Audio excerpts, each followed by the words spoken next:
Missed an episode of your favorite podcast? Choose from over a decade of content in our archives, not just the latest episode. All free at GCNlive.com. This is your call to action. Get prepared, America. Economy, survival, energy, disasters. This is USAPrepares.com. Informative radio, educational radio. Interact now by emailing instructor@USAPrepares.com or text at 434-390-7953. Class, please take your seats. Now, your instructor, Vincent Finelli. Everyone all set? Cocked? Locked? Here we go. Your dial set correctly to USA Prepares. Thank you for being in class with us today. Jason engineers the broadcast Monday through Friday, 9 a.m. through 11 a.m. Central Time. Thank you, Jason, for being side by side with us. Class, if you'd like to listen to us on the telephone listen line, there's one that seems to be working just fine by Global Star, 712-770-9418, 712-770-9418. That's Global Star Communications. And thank you, Todd Wade, for doing that. And Guineith Isaacs is with us in Australia, live in Australia. Welcome, Guineith Isaacs. Hello, Vincent. How are you this morning? Really good. We've got about a third of a second delay. I just wanted to let you know that's about where we are. Sometimes it's 1 to 2 seconds with you, but today it's 1/3 of a second. So things are looking pretty good. So what's new in Australia? It seems like there's some rioting going on, or at least protest, massive protest. Is that right? Yeah. In Melbourne, there has been massive protest. Thus far, from what I've heard, so far they haven't been particularly violent compared to what you've had in other parts of the world. But there's been around 40,000 people show up, which would be the equivalent in the United States of having 400,000 people, given our difference in population. So that 40,000 for us is a fairly significantly sized protest. Okay? But it's the same thing as other parts of the world.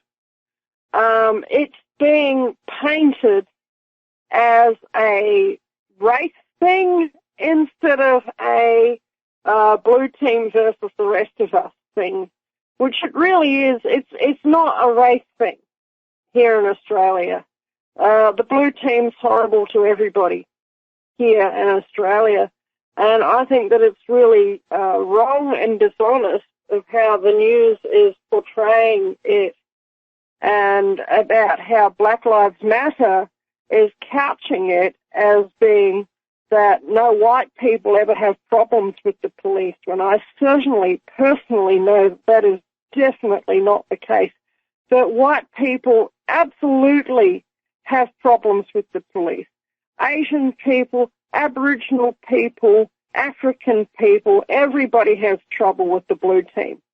It's not just one group that they single out and pick on. It's everyone except for them and their buddies in the municipality and in the state and federal government. Everybody's having trouble with the blue team. Does that make sense, Vincent? Oh, and they're building a wall around Canberra, our capital city. They're actually in the process of building a wall around the whole of Canberra. And they actually started it before any of this erupted. They started it when the coronavirus thing was happening. And they said that was in case they ever needed to quarantine the capital city in case of coronavirus. And certain of us within the, common law constitutionalist type community said, oh, yeah, right, whatever, because we all knew that there were people who were becoming extremely unhappy at the federal government, and that they were looking to wall themselves in. So I think that that's quite significant, that the progress on the wall building around Canberra hasn't really stopped, as far as I can see. Oh, and the other thing is, it's really, really interesting to note that the whole thing of social distancing around these Black Lives Matter protests seems to have completely gone out the window. So if you're a Black Lives Matter or an Antifa type and you're going out and you're protesting, or doing whatever you want to do, like, I don't know if in the last 24 hours or so if they've started smashing up shop fronts yet or not. But apparently if you're doing that, then you don't have to keep to social distancing. But if you're a regular Joe, well, I think that rule still applies, and I think the police are still handing out, $1,500 fines. Yeah, and just look at disgusting. Just look at the politicians, and just look at their hair, and look at how they're immaculately coiffed. They've got haircuts, and they've been to the beauty parlor and etc. Barbers, and the rest of us haven't. So why is it that they get away with that? Well, they shouldn't. Here's an interesting story. Now, the reason that probably the straw that broke the camel's back for me moving out of the corrupt Commonwealth of Virginia in the United States was my dad was driving his pickup truck, a full-size Chevy pickup truck, just a plain old work truck. And a guy fell asleep at the wheel and crashed head on into him. Just no place for my dad to go. It's a 2-lane road. And my dad climbed up this bank with his truck, and a guy, crashed into him. And there's no place for my dad to get out of the way. And it was a guy that fell asleep at the wheel. Well, so we used to visit my dad every day, without fail. And it was roughly a 1-hour trip to Charlottesville, Virginia, University of Virginia Medical Center. And my dad was in surgical trauma intensive care for months. And so this trip was a long trip on the way in, and we'd stay all day, and in the evenings we'd return home. That'd be my mother, my wife, and I. And one day there was on this 2-lane road and through a wooded area, woods, canopy of leaves and branches over this 2-lane road in rural Virginia. There were lights, blue lights, white lights, red lights. It looked like there was a massive accident ahead. And so I kept my distance, and there were cars ahead of us, and there were cars behind us, so I kept my distance, a couple 100 feet. And when it was my turn, the state police motioned for me to pull ahead.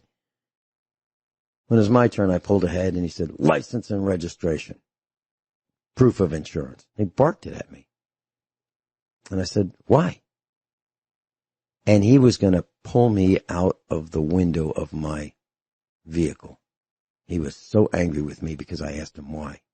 And that's when I realized, this was 2 decades ago, that's when I realized how bad things have gotten in the United States. And there were cars on the side of the road. There were trucks on the side of the road. There were pickup trucks on the side of the road. I thought it was a massive accident. Tow trucks. What it really was a gauntlet. And what you were going to do is you were going to provide proof of license, registration, and insurance. And if you didn't, you would step out of the vehicle and they would tow it away. They would tow your vehicle away because you didn't have the proper credentials to operate your vehicle on the road.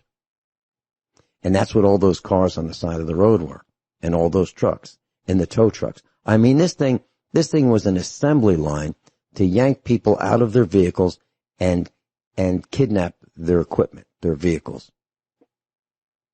and charge them, with operating without a license or whatever it was, insurance card. And that's when I realized how bad things were in Virginia. Well, here's a story today. This happened yesterday. It was an Associated Press story. Richmond, Virginia.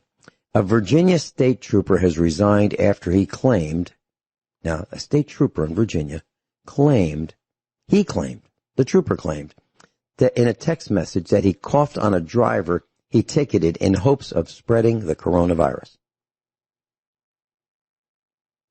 A state trooper coughed on a guy that he pulled over Oh, my gosh. Gave him a ticket, coughed on him, and hoped that he got the coronavirus.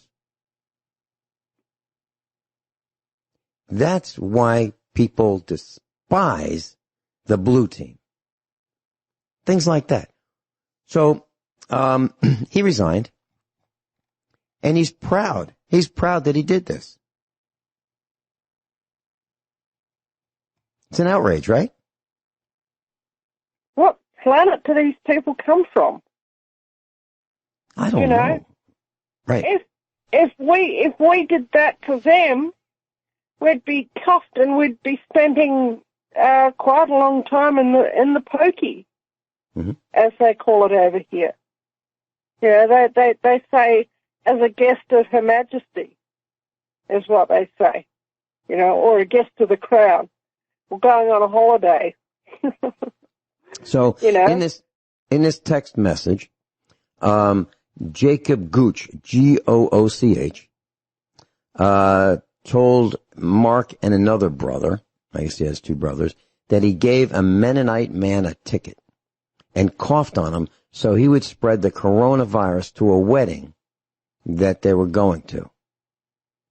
So what this guy wanted to do was spread the coronavirus on a man he gave a ticket to, and the man was going to a wedding, and ultimately spread it to everybody in the wedding. That was the plan. This is just beyond sick. Now, what do you do with that? And he thought that was funny. Yeah. Yeah. So would you call this, I don't know, attempted murder?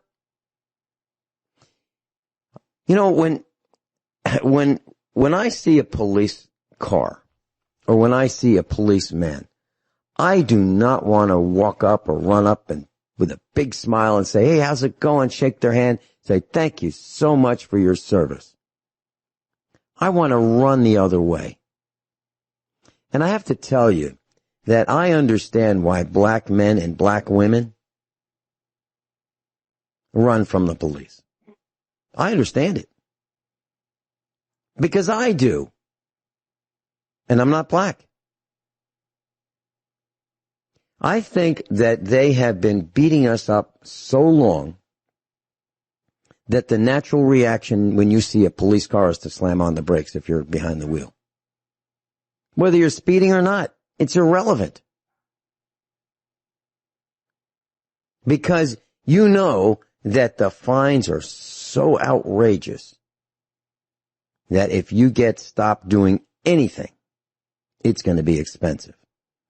And the governments are in cahoots with the insurance companies. So if you get a speeding ticket, your insurance is likely to go up 10% a year for 3 years, 10% each year for 3 years.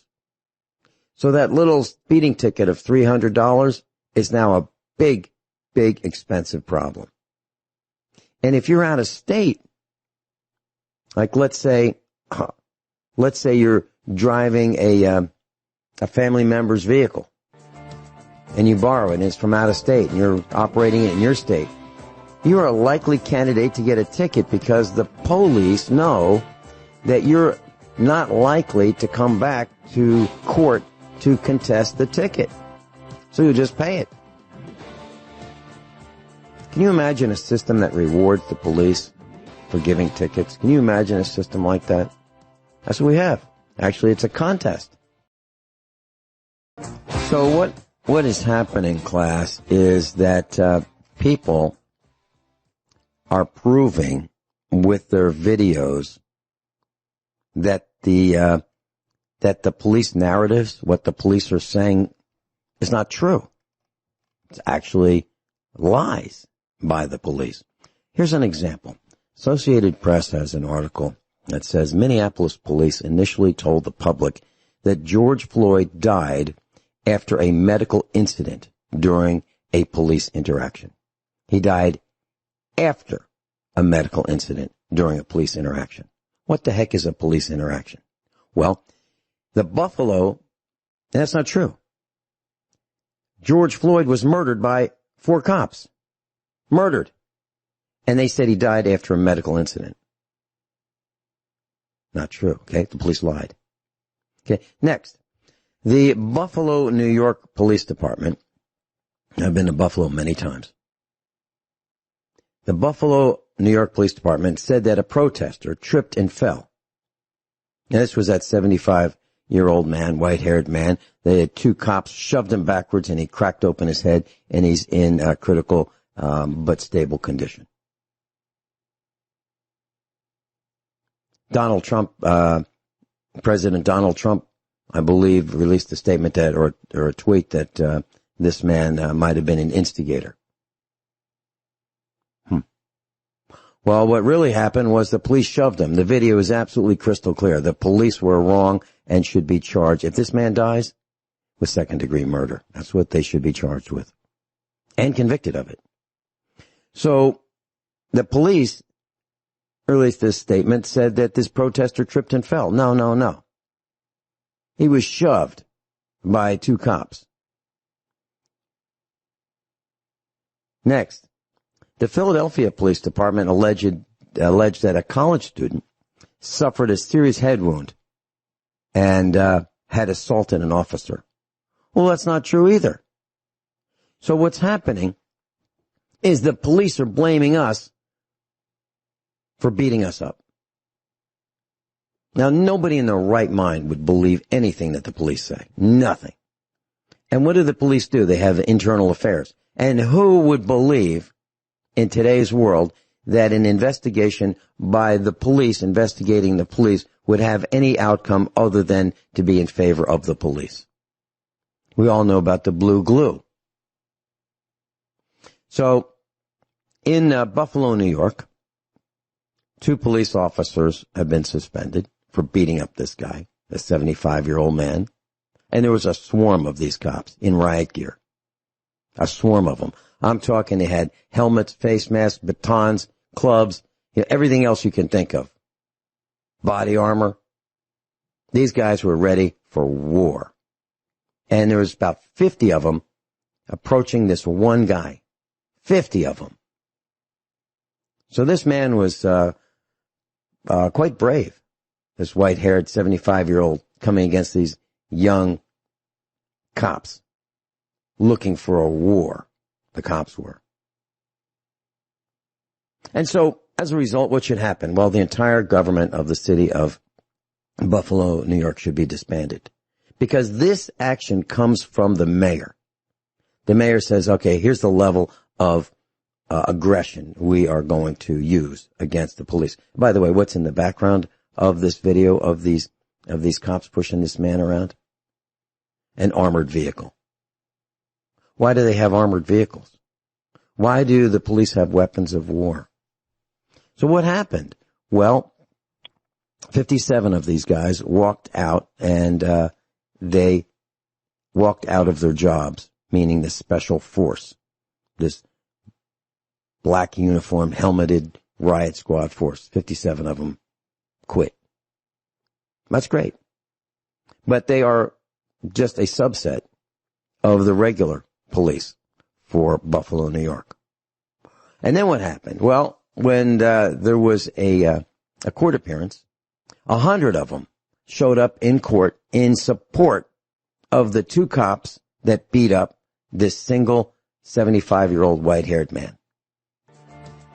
The cops supported their buddies in beating up a single white-haired 75-year-old man. That's what's wrong.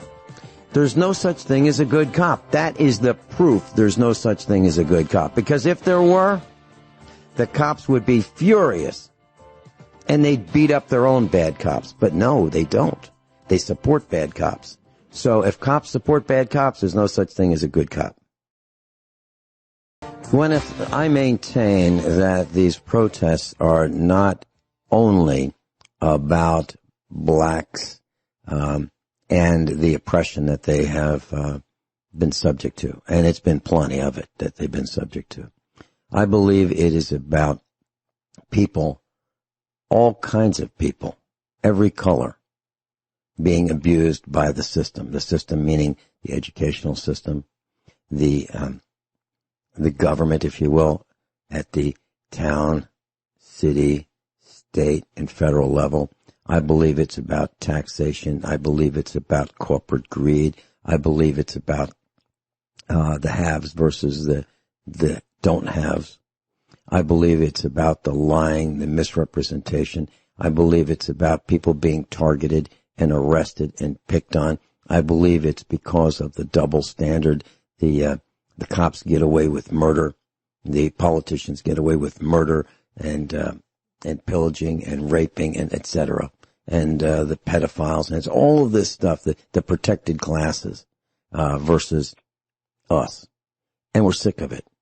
And that's what the protests are about. And some people have just lost it. They've got nothing left to lose, and they lose it. So yeah, it's partially about racism, but not entirely. In the United States, white people, before we were a country, white people had ships. They brought slaves in chains from Africa and sold them as labor and kept them confined and beat them. And it was wrong. It was absolutely wrong. There's no excuse for that. And people did it for profit, profiting off the misery that they inflicted on others. And people still remember that.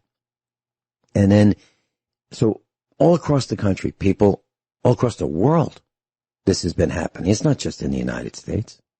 It's not just with black people. It's with everybody. But the straw that broke the camel's back was George Floyd's murder. And the police lied about it. And Jacob Frey, the mayor of Minneapolis, Minnesota, is the man that I hold chiefly responsible for the straw that broke the camel's back that set the world on fire. Any comments about that? Because why? Because his police policy, his oppressive, hard-handed tactics are what caused the beating of people in Minneapolis, Minnesota. And when one person died, George Floyd, that was the spark, or that was the straw that broke the camel's back that caused the world to burn down, the rioting and protest and so forth. But had the mayor arrested his corrupt cops who, on camera, murdered George Floyd immediately, had he done that, which would have happened to any one of us, there'd be no waiting. You know what happened? The police department allowed enough time for all those guys to get out of their houses so they wouldn't be lynched. That's what this is about. And that's why people are so mad about this. Guineith, any comments? I think that anyone who says or claims or thinks that these protests are organised by I think that they probably are organised by Black Lives Matter, or they at least have been claimed by Black Lives Matter. But if anyone thinks that every single protester that shows up to these protests is a member of Black Lives Matter and is an activist with Black Lives Matter, that this is just a Black Lives Matter issue and it's claimed and owned by Black Lives Matter, well, that's not true, because people are coming out to protest the death of George Floyd. They are not necessarily showing their agreement with Black Lives Matter. Black Lives Matter is, at its core, a Weatherman underground movement. It is a communist front which is funded openly by George Soros. And it is the public face of Antifa. And I'm certainly not in cahoots with Antifa, Black Lives Matter, or any other communist organization. But, these protests are something that are happening because police corruption is a problem. And Antifa and Black Lives Matter are trying to say, well, if you're against police corruption, that means that you're on our side. And it's a Machiavellian mind game. And I'll tell you what, that is why they're saying, well, we need to defund the police departments. Black Lives Matter and Antifa are saying that. And I actually agree with them that we need to do that, but the reason why they want for the police departments to be defunded is because they want to go looting and pillaging, and they don't want any consequences for it. And I can tell if any Black Lives Matter or Antifa people came to farms in this area and thought that they could loot and pillage them openly, not necessarily just my farm, just any farm in this area, they would find that they had a little bit of a problem. Because I don't think that those farmers would be so willing just to roll over and let their farms be looted. And I would say that probably the same would go for business owners as well. Maybe they might get away with looting and pillaging the first one or two of them, but after that people would wake up and they would be met with pretty solid force. Because the people who live around here have been here for a very, very long time. Well over 100 years in many cases that their families have been here. And many of them, even people who live in town, they have family members who have large ranches. In this country we call them stations, okay, but they're ranches of thousands of acres. And, that they are not willing to just let their town be sacked by these people. That's why Antifa wants rid of the police departments and is using this as a tool. And it's really a mind game, Machiavellian piece of work. Because if you look at it closely enough, you'll see that Antifa and the police are actually on the same side. Because they are, that the Antifa are presenting the problem, and they are expecting for there to be a reaction from the public of, by the problem I mean the violence, okay? And they are expecting the public to say, oh, somebody must protect us from these evil people. We need the police. And the police are willing to step up and, go and arrest a few of them, slap them on the wrist, and then release them that afternoon with a trial that's 6 months down the track where no one will have ever even remembered what the whole thing was for, which will get thrown out quietly in 6 months' time. But you know something? We don't need the police, and we don't need Antifa. We don't need any of them, because we can all look after ourselves. If there's anyone who comes to loot any place, any shop, any farm, any house, the people in that house need to defend that house, that business, or that farm by force of arms.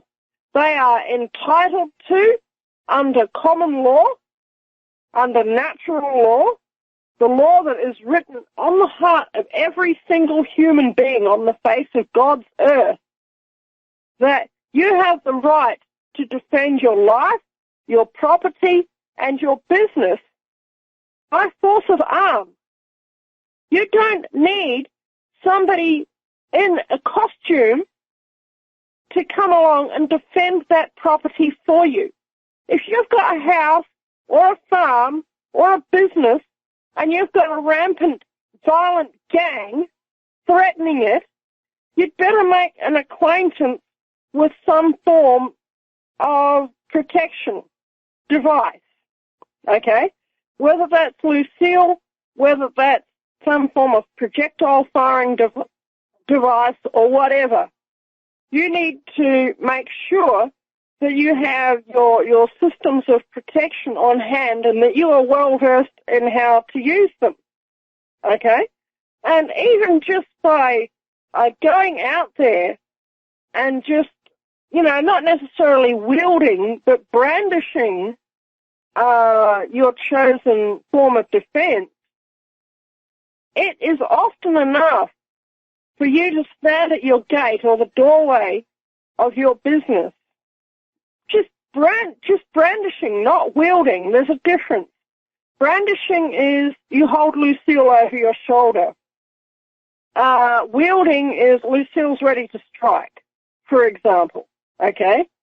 That's often been enough for the so-called protesters, who are not protesters at that point, they are rioters, to decide that your business is too much trouble.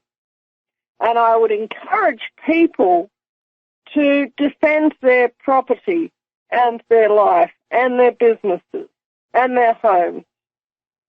And if they have a separate home and a separate business and they can't defend both, then I would say probably the home would be more important. Because if you defend your business and you've got a wife and kids, wife and children, and your wife and children have to be at home, you might come home to a tragedy. And how would you ever live that down? You couldn't. You would have to defend your home rather than your business if you don't have both locations at the same place. Does that make sense, Vincent? Yeah, Guineith, here's an interesting story, Daily Mail. And David will be right with you in just a minute. I just wanted to comment on what Guineith said. So, headlines, shocking moment, black store owner who called 911 to report that he was holding a shoplifter at gunpoint is punched and had his jaw broken by a cop who mistook him for the suspect. So this guy in Decatur, Alabama, calls 911 to say, look, we've got a shoplifter here. I'm holding him at gunpoint, and come on over and arrest him. So the police come in. I saw the video. The police come in, and they break the jaw and knock out teeth of the store owner because they didn't figure out who was who. They didn't take the time. They just decided to beat up the guy who was the store owner. This happens all the time. And then what do the police do? They always do the same thing. Well, we only had a fraction of a second, a hundredth of a second to make a decision, so we shot the victim. You can't blame us for shooting the victim. Heck, we didn't have time. They always say the same thing. I'd love to hear what David has to say. David in Illinois is going to be with us right after this break. David is a USA Prepares instructor, and he spent a lot of time with the police. His father, according to David, was a corrupt cop in Illinois and at the federal level. So, very quickly, the victim of this shoplifting incident, when the police came, the victim, the man who was holding the shoplifter for the police to come and arrest him, the store owner was handcuffed and arrested on a charge of obstructing a robbery investigation. That's what the police do. They get the wrong guy. David in Illinois, welcome. How you doing? How you doing?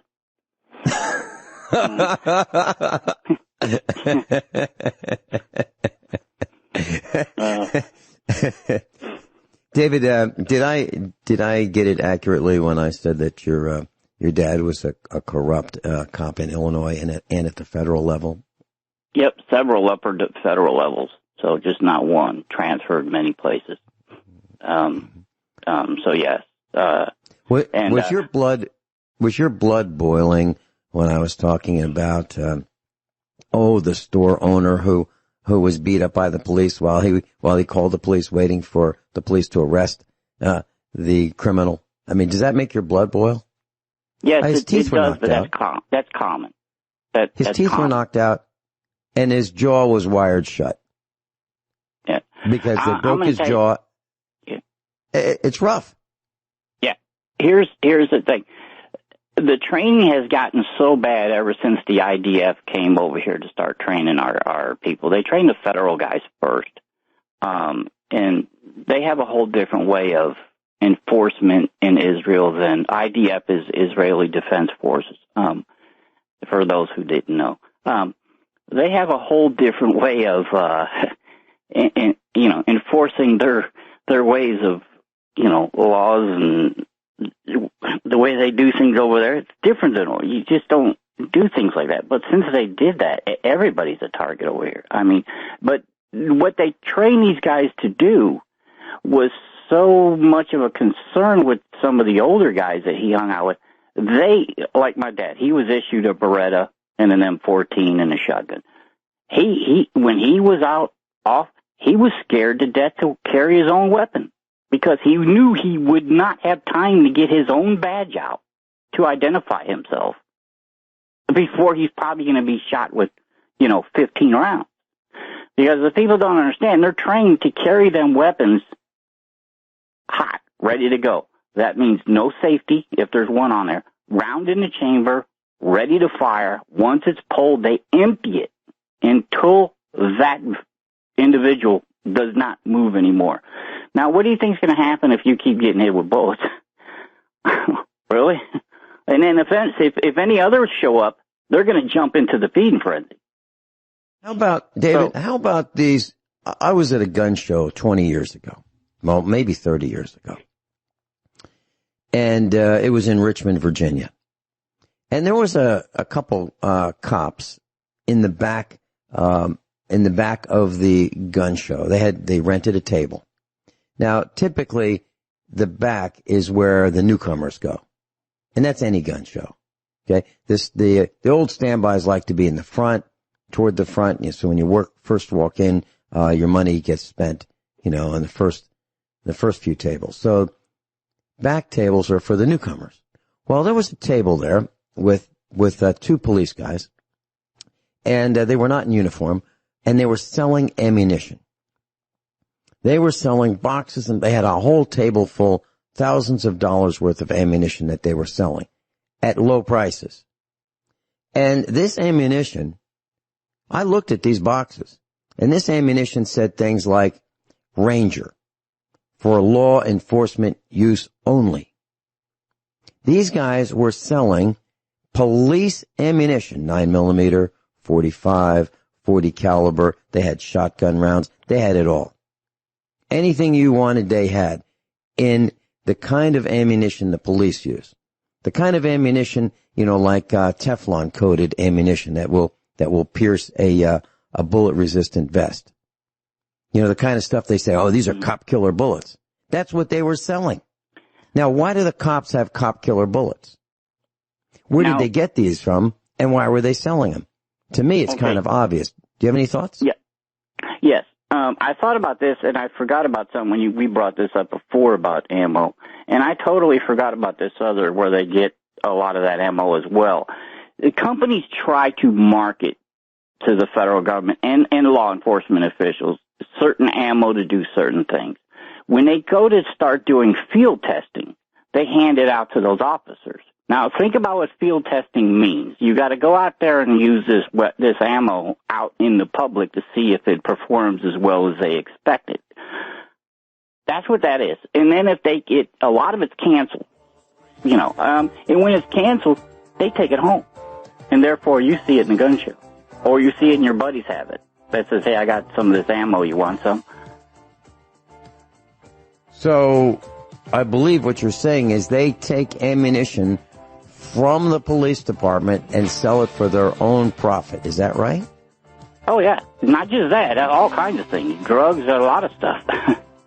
All right. David, you want to stay with us through the break? That's fine if it's okay with Guineith. Yeah, that's fine with me. Well, David brings a wealth of information about the corruption and the root causes of the rioting and protests throughout the world. And it's not just in the United States. It's in Australia, too. And Spain. And France. And England. Everyone all set? Hour number 2 of USA Prepares. Top of the hour news, lawmakers are promising to reform police practices. It's too late. It's too late. You've had decades to do it.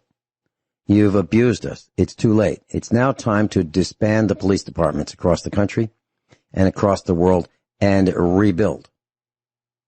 It's time to it's time to shut down city halls across the country because you have been supporting the police who have been abusing us for decades. I just heard at the top of the hour news that consumer prices have decreased again last month, down 0.1%. That's a lie. If you want to buy anything, now prices have gone up. I can't believe it. So I guess if you tell a lie big enough, long enough, people will start to believe it. Guineith Isaacs is with us, live in Australia. David's on with us right now. And I just want to bring this up. There's some protesting going on in Sydney, Australia, at Sydney's Central Station.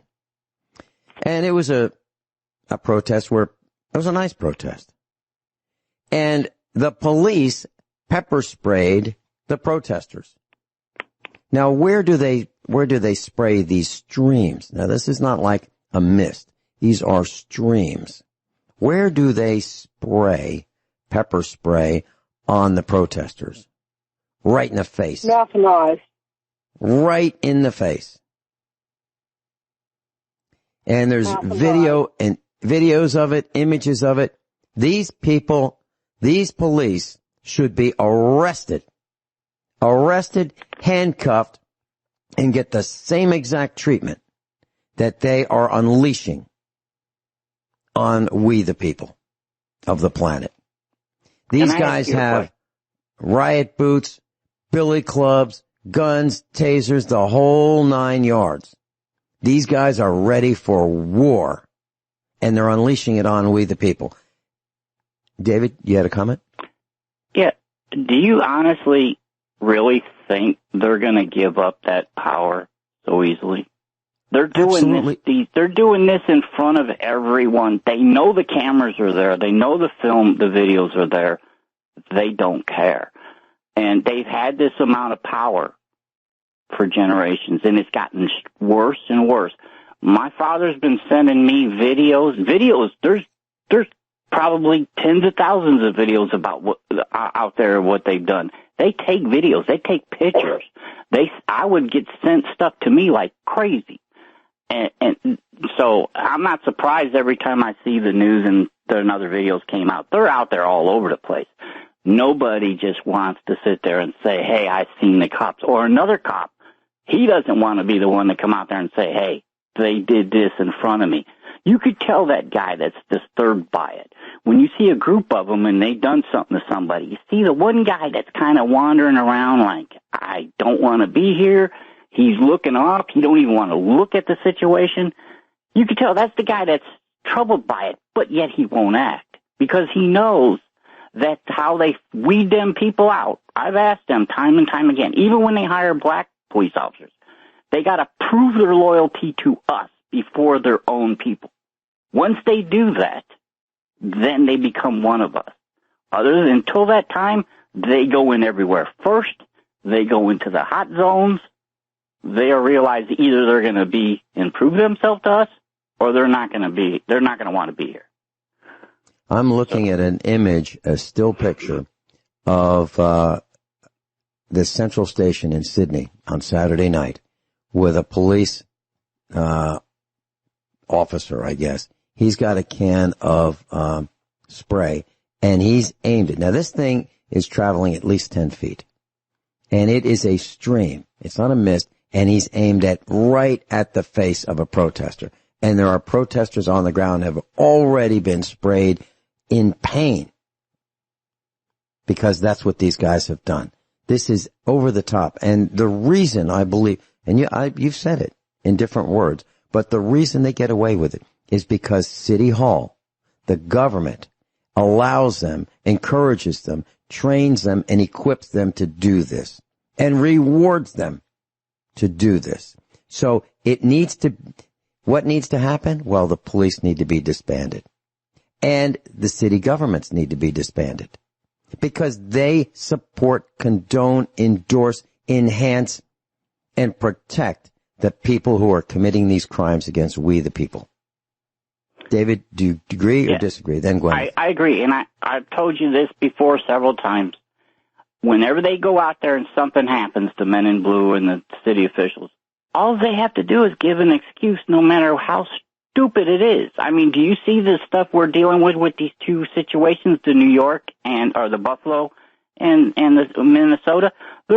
People are out there saying, Oh, they had blood packets in their ears ready to go. It's all, they're saying the guy that died, he didn't die. He was a crisis act. I'm like, you got to be kidding me. And there's actually people believing it. Well, it doesn't look like that to me. What I saw was this guy go backwards and blood was coming out behind his head. Guineith, I'm talking about Buffalo, New York. Guineith, your comments about, have you seen this kind of brutality by the police in Australia?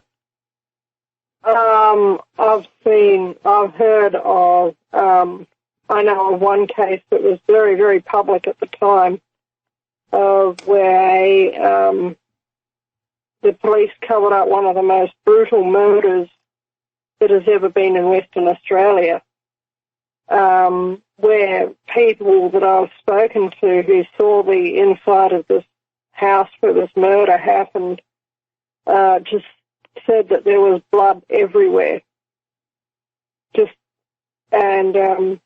The woman was Heather Glendinning, and her throat was cut and her children's throats were cut, and the WA police tried to say that it was a murder-suicide. There were extensive signs of violence in the house, and apparently this woman had been screaming for quite some time, and the police deliberately delayed showing up. So that whenever I hear these Bravo Sierra excuses that the police make of, that they feared for their safety, that, you don't know the sorts of things that we have to go through.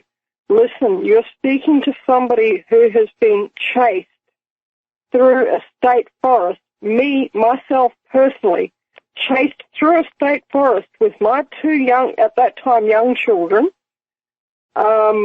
Now they're not young children, now they're 17 and 19.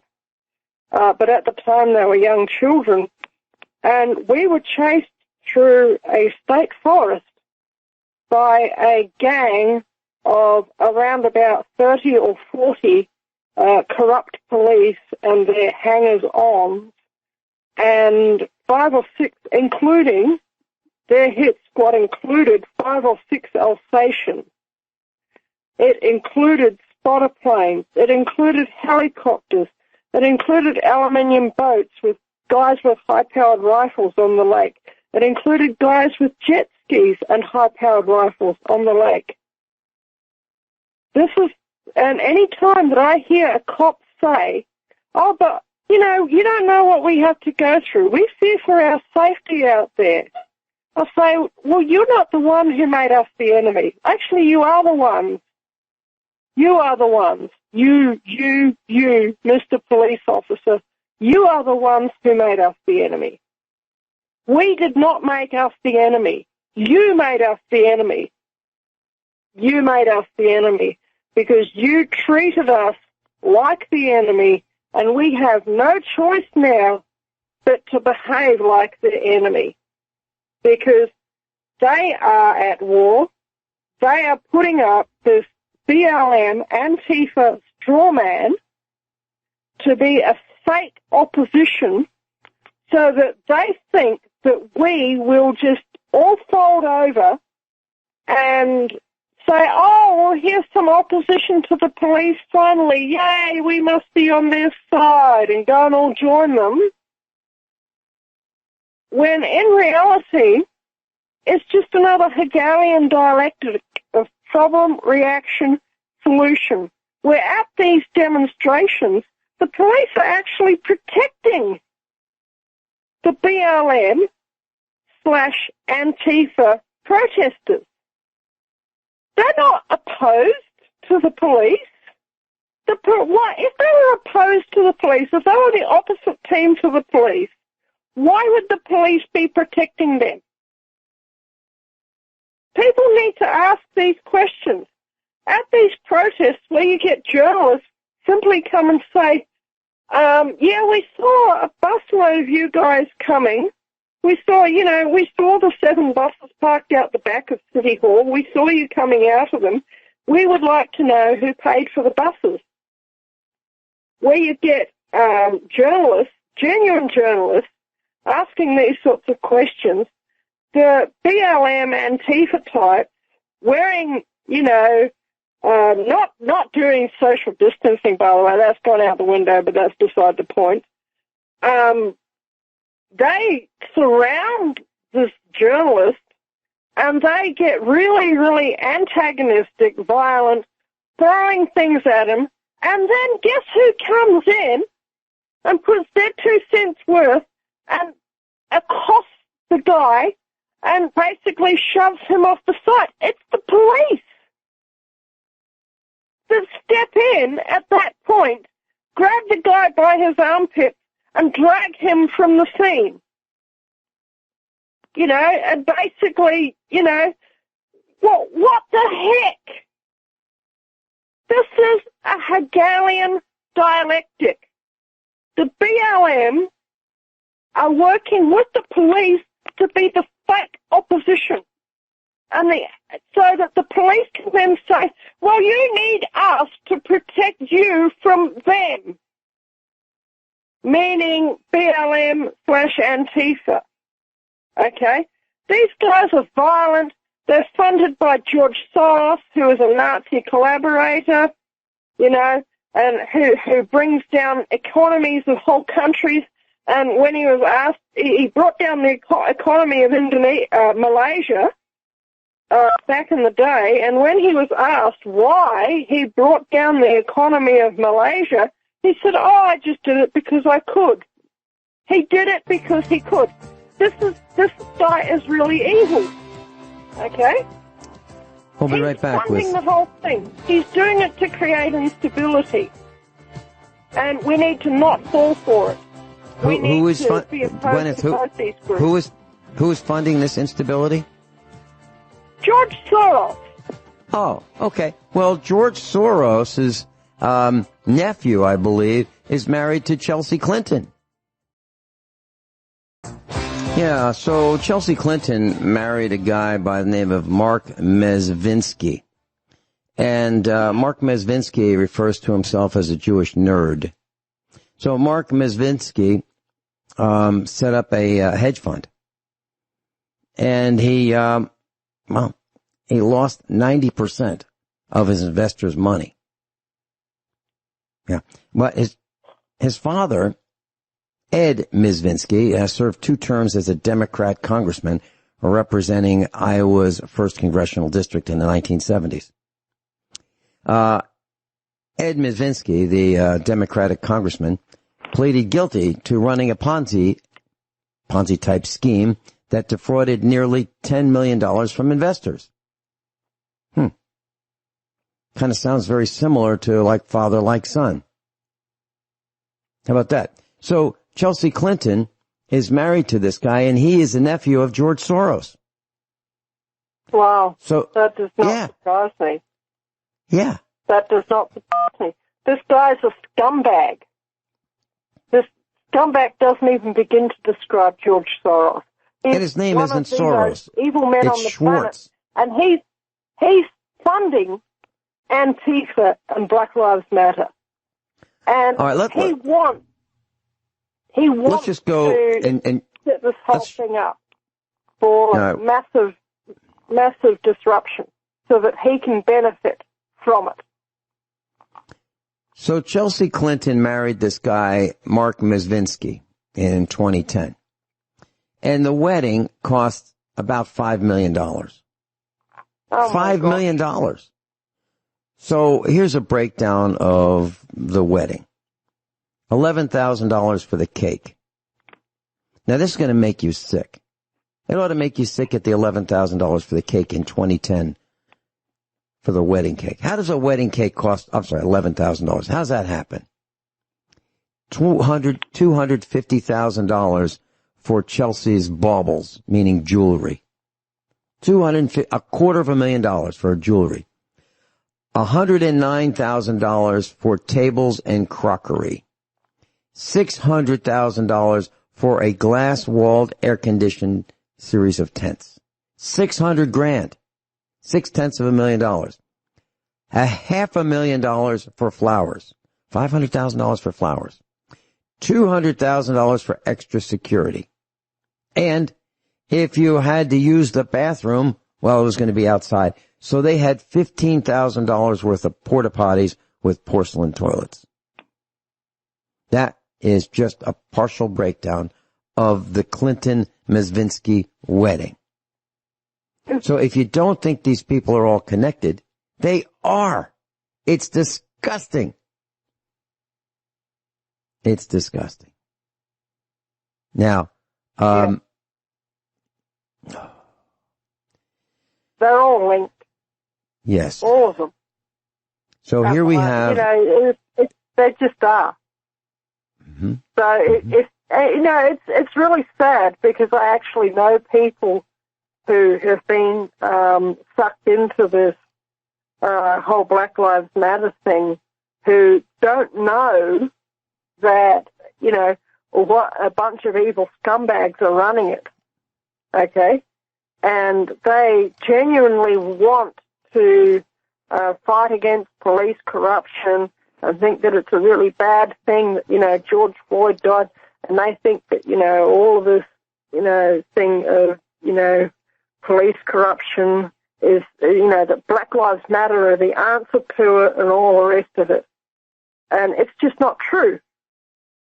That they are ultimately the Hegelian they're the Hegelian solution, and there's the thing about Hegelian solutions, that is that they never make things better.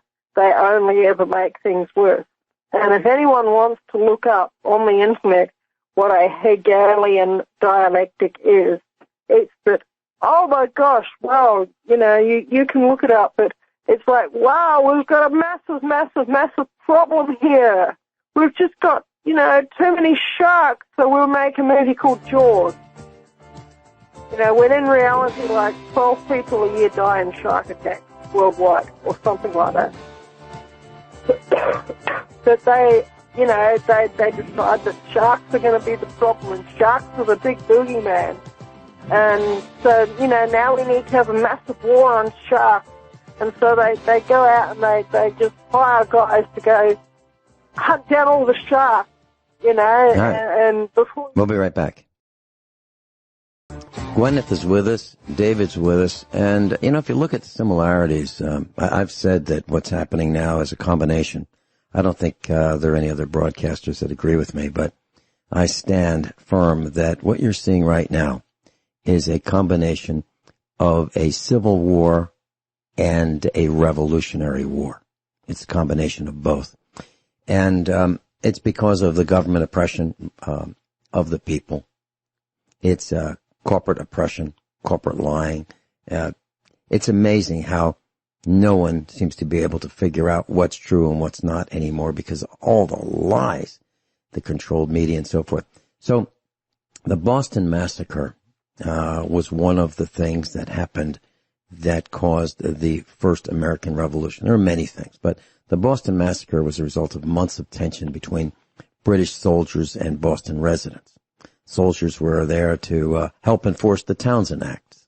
And the people of Boston resented having their town occupied by an army of harassing soldiers. They resented it. And the colonists were being forced to pay for the soldiers being there. Food. They had to buy supplies for the soldiers. And they resented it. And what happened was a young teenager got into a verbal argument with one of the sentries, of the crown. And the sentry struck the boy, hit him. A crowd gathered. 8 more soldiers came to defend and fire on the crowd. 11 townspeople lay dead or wounded in the streets. The next thing you know, we got we have a revolutionary war. It kind of sounds like what's happening now, doesn't it? The police is similar to the Crown. The Crown beat up the residents, the villagers, and the villagers lost their tempers. Finally, that was the straw that broke the camel's back with George Floyd, and here we are today with the world burning. So it's not just America. It's the police everywhere. It's the governments everywhere. It's the corporations that lie, cheat, rip us off with faulty products and don't stand behind their warranties. And now you can't call anybody. When I lost my temper, I was in California, and my car was towed from the apartment parking lot where I was temporarily staying. And the towing company ran me ragged. And they wouldn't tell me the truth as to where my car was. It was like in North San Jose, South San Jose, East San Jose. And finally, those were the days of the phone booths. And I kept calling the same guy, like, where's my car? Where's my car? Where's my car? And they ran me ragged cross town, back and forth. And I finally lost my temper. And I said, I'll tell you what. I know where you are. And if you don't tell me, if you don't call me back in 2 minutes and tell me where my car is, I'm going to take the car I'm driving right now and I'm going to drive it right through your front window. That is the level of frustration that the world is experiencing. Bad information, misinformation. You know what? He called me back. He called me back because he knew I had lost it. I wanted my car, and they wouldn't tell me honestly where it was. And when I went to get my car, it was in a chain-linked concertina wire fenced-in compound. And the guy who was the owner of this towing company had my car. And he was holding me hostage for $60 ransom. And I said, well, let me go to my car and get you, my other car, the car that I drove over there in. Let me get my checkbook. And he said, no, cash. So I said, well, let me go to my car. Well, here's what I did. I went to my car, and that was pistol practice night at Lockheed Missiles and Space Corporation. So in my briefcase, I had my Browning semi-automatic target pistol. So I said, well, let me get my briefcase. And so I brought it over, and I opened my briefcase up, and there it was. All legal in California. I had the right to have that, and it was in my briefcase, and I opened up my briefcase, and there he saw my semi-automatic pistol. And I said to him, now who do you want me to make this check out to? And he told me. Sometimes people lose their tempers. Now, fortunately, nobody was shot, but I had it. But that's what happened in the first American Revolution. That's what's happening all across the world right now. David, do you have any comments about this? Yeah. You see the frustration you had just over your car. Okay? Yeah, they stole my car. Right. I agree. I'm trying to get to a point here. I agree with Gwen. This is not just a Black Lives Matter thing. But every community has some type of area in their community where the police target the most. In the rural cities, it happens to be a lot of black neighborhoods. Them people, just think what it's like for you. Every day you go out of the house, you have to wonder if you're going to make it home, if you're going to get home with everything you have in your pockets or cash, or they follow you home, they decide to go and rush into your house and think there's something going on because they want to get in there. Now, anything in your house or in your vehicle is up for grabs for the men in blue. Any of them. Now, she brought up about it, said that was the policy that they did. College students would protest at the major university there. Well, whenever there was a call, we just drove around and went all over the place before we went into that, because they want that guy to get busted up because they protested. They couldn't do nothing to him physically anymore, so they just let somebody else take care of the problem for them. And that's what they would do. They would do that to even the black neighborhoods. But David, let me see Go ahead. Let me see if I understand. So what you're saying is the police are called to protect people, and what the police did was ride around, wasted time, so that the people would fight among themselves rather than have the police actually come to protect and serve. Is that what you're saying? Yes, for people that they wanted to get back. Yes, like the college students, for example, when they protested there at the major University of Chicago, I'll say it. Okay. Well, they had phones everywhere. Whenever there was a major call, they would drop me off by one of these emergency phones, and I had to stay there until I was picked back up. When you say emergency phones, you're talking about a police call box, which is no longer in existence, right? You're saying that there were light poles that had a little phone on them, and it was just for the police. They'd pick up the phone and it would connect them. It would connect whoever picked up that phone to the police headquarters. Yes, and in the department they had a big map on the wall, and every time you pulled, that phone went off the hook. The lights went up, so they knew exactly where that receiver was off if they didn't get to contact anybody. So I'd get dropped off by one of them if there was a serious call that they knew, look, we can't have him with us, drop him off.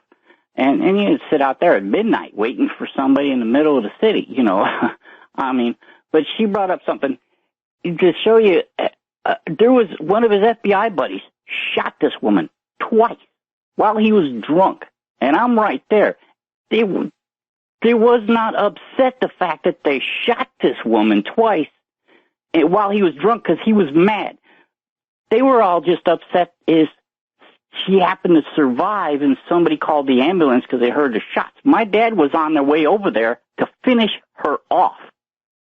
And this was with me right there. I'm right there. So it wasn't the fact that they were upset that this person got shot.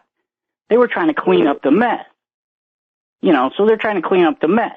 So my dad had to be the one to go in there and let her know what would happen to her and her kids if she didn't change her story. So it's accidental shooting. That's it. Twice. Guineith, doesn't this fit with some of the things that you have seen in Australia? Yeah. Yeah. It absolutely does. And, the police, I've had where, it eventually got to the point where I couldn't drive my motor vehicle around without getting harassed by the police. Okay? And so then I got an electric tricycle. And I would take my electric tricycle the 20 kilometers into town. That was like 15 miles into town.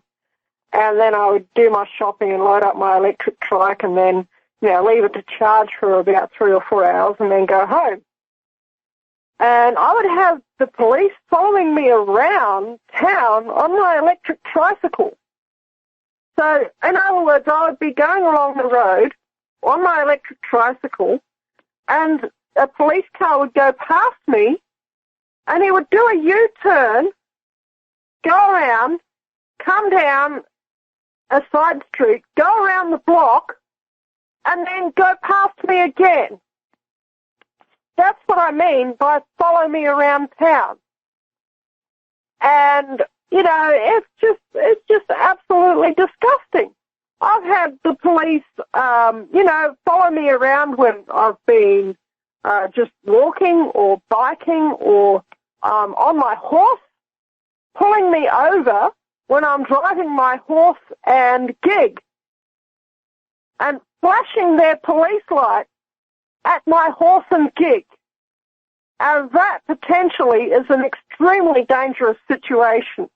To flash your light at a horse is a really, really dangerous situation, because you don't know if you're going to send that horse into a spooking fit and make it run off and go uncontrollable so that it kills someone potentially. So this is what they have done to me in the past. I've got no reason to trust these people. They've trespassed on my land, multiple times. They've done unwarranted searches. They've tried to stitch me up with false criminal charges. It's just disgusting. The list is never ending.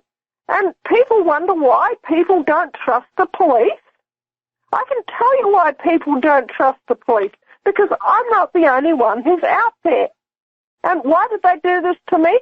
They did this to me because I stood up against pedophiles who were stalking my son. And I exposed their corruption on YouTube, where they were operating a sex racketeering scam, where they were writing huge infringement notices out to local women and then excusing them if they gave a night's entertainment to one of the sergeants. And that probably doesn't surprise David or you at all. But that was the sort of thing that was going on around here, and I made a YouTube video about it. I didn't name names in the YouTube video, but, you know, that's the sort of thing that goes on. And I found out that it was actually really, really common. Gwyneth, do you have any... And that's why they harassed me. Do you have any first-hand experience with the police asking for sexual favors to get out of tickets and harassment? Well, I was pulled over actually I wasn't. I was asleep in my car on the side of the road. All right, hold on. And we'll be right back. Well, in Virginia, in the Commonwealth of Virginia, there was a statue of Christopher Columbus, and it was torn down last night, and it was rolled into a lake by anti-racism protesters. And statues are falling and being torn down all across the world in a similar fashion. Associated Press just released this information in Paso Robles, California. A gunman shot into a California police station. A deputy was wounded. That's all the information that's available. What's happening is the escalation is increasing. The villagers have had it. The police are escalating. The governments are backing the police. They are not arresting cops who beat up we, the villagers. David, the question for you is, and then followed by Guineith, please. How do you think this is going to end? Do you think it's going to escalate into more of a shooting war? Do you think it's just going to die down? Any thoughts? I worry about it escalating to more of a shooting war. And I mentioned this before. In the cities, I used to walk around there, like in south side of Chicago, and I was walking around apartment buildings, everything during the day, and then they dropped me off at night. I didn't think nothing about it. I thought I was safe. Well, when they had a celebration and the shooting went off at night, I'm like, gee whiz, everybody's got a gun here. And those weren't just semi-automatics. And I could not believe it. There's a lot of guns in them cities. At least that city there is. And as far as that, if they're not using them yet, they're showing some restraint. But how long will that be? I don't know. And that's what's concerning me, and I worry about that. Guineith, your thoughts? Yeah, I don't think this is going away. I think that this is going to escalate into some sort of a revolution, and I think that George Soros and company are trying to steer it into a communist revolution, because this is exactly what they do in communist revolutions. They do stupid things like ripping down statues. And around here, we have a famous war hero who has his statue in a local park. And he's nationally famous. I mean, this guy won a Victoria Cross, and he came from the local village down the road, and they're very, very proud of him. I think that if any Antifa type came in and tried to pull this guy's statue down in the local park, that there would be some very, very angry individuals in the town. I think that word would get out within minutes, and I think that he would have around about 900 really, really angry people surrounding him, and there is nothing that the local police would be able to do. And if his statue was defaced, I think that the local population of the town would just be really, really unhappy about it. That's just a local example. And his name is called Albert Jacka. by the way. And the local park is actually named after him. They actually named their whole local park and their village after him, and it's called Jacka Park. That's Jacka. So if you went onto Wikipedia and just typed in Albert Jacka, then you can read his whole story. If they try and rip down Albert Jacka's statue, the things are not going to go well for the local Antifa people who come in and try and do that. And I think that the 8 or 10 police who live in this district will find themselves pretty powerless to stop them. You know, I'm not advocating anything. I'm just saying this is just my political commentary on how things are likely to go down. Yeah. And I live like 20 kilometres out of town, and I hardly ever leave my farm, and I'm probably not going to have anything whatsoever to do with it because, you know, whatever. But I'm just saying this is probably how the locals are going to react in our little hamlet, okay? And probably other little hamlets in Australia are going to be the same. And so the bottom line is USA Prepares, Guineith, David, we're not advocating anything. We're not advocating violence at all. We're just giving our take on what we see. David, what are the police, being the son of a policeman at many levels, what are the police afraid of? Are they afraid of these crowds, these massive crowds? What are they afraid of? Are they afraid of going to prison? Very quickly, we've got maybe 30 seconds. That's the thing. They're afraid of internal affairs finally sending them to prison. That's the one thing he was terrified of, and his buddies. I only seen one of his buddies get thrown in prison. One. And what do you think happened to his buddy? He died there. He died in prison? Yes. Of natural causes? I don't know. He wouldn't tell me. Mm-hmm. Okay. David, thank you so much for being with us. Guineith, thank you so much for being with us.